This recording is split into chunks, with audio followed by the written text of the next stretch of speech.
కాదోళ్ళ ఈ జమానా ఎట్లున్నదంటే అవసరానికే మనుషులు ఉన్నారోళ్ళ ఎదుటోతో ఏదైనా ఫాయిదా ఉన్నదంటేనే సోపతి పడతారు, లేకుంటే దేకనే దేకరు. ఏం లోకమో ఏం పాడు.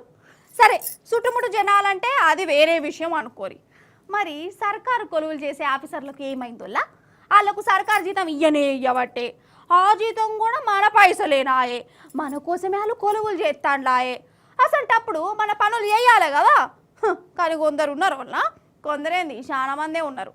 మన పని మనకు చేసి పెట్టేదందుకు పైసలు అడుగుతారు. పైస చేతుల పెట్టండి, పని ముంగడికి ఓనియరు. అంటే లంచం లంచగొండులు అన్నట్టు. ఎక్కడ చూడు లంచం లంచం లంచం. లంచం కూడా వాడేద్దు. అసొంటి లంచగొండ ఆఫీసర్లతోని మీకు మలక ములాఖాట్ చెప్పిస్తా పాండివన్న ఏంబటి. గోగి సార్ చూడు బుద్ధ విగ్రహం లెక్క ఎట్లా కూర్చున్నాడు. సారు నమస్తే నమస్తే, ఏదో ఘనకార్యం చేసినవాట కదా. సార్ ఇంకా షాకులే ఉన్నట్టున్నది. సారు ఓ సారు.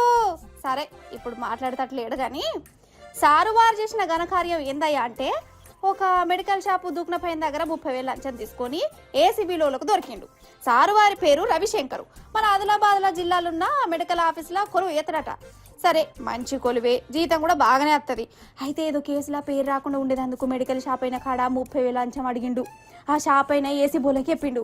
ఆ ఏసీబీ ఆఫీసర్లు ఏషం మార్చి ఈయనకు లంచం ఇచ్చిరట. ఈయన లడుక్కుమని అందుకోగానే దొరకబట్టిరు. పాపం దొరకంగానే సారుకు ఫీజులు ఎగిరిపోయినట్టున్నాయి కదా, గట్లనే బీరిపై చూస్తుండు.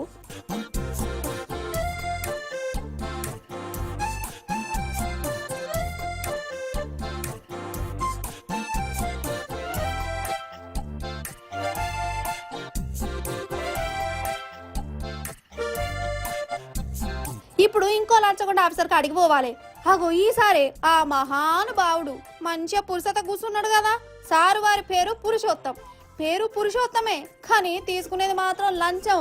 కరీంనగర్ వ్యవసాయ మార్కెట్లో ఆఫీసర్ అట. వీళ్ళు పండ్ల వ్యాపారం చేసుకుంటారు. లైసెన్స్ మార్చుకునేందుకు ఈ సారు కాడకత్తే 60,000 ఇస్తేనే లైసెన్స్ ఇస్తా అన్నాడట. పండ్లు అమ్ముకునేటోళ్ళ కాడ ఏ పాటి పైసలు ఉంటాయోళ్ళ. పాపం వాళ్ళను కూడా పీడించుక తినుడు ఏ నియత. అసలు ఎంత ఘోరం, ఎంత కోపం వస్తుంది. ఆ పండ్ల వ్యాపారం చేసేటోళ్ళు ఏసీ బోలకి చెప్తే వాళ్ళు మంచిగా ప్లానింగ్ చేసి ఈ పురుషోత్తముని దొరకబట్టిరు. అసలు ఏమైందో చెప్తుండ్రు ఇనుండ్రి.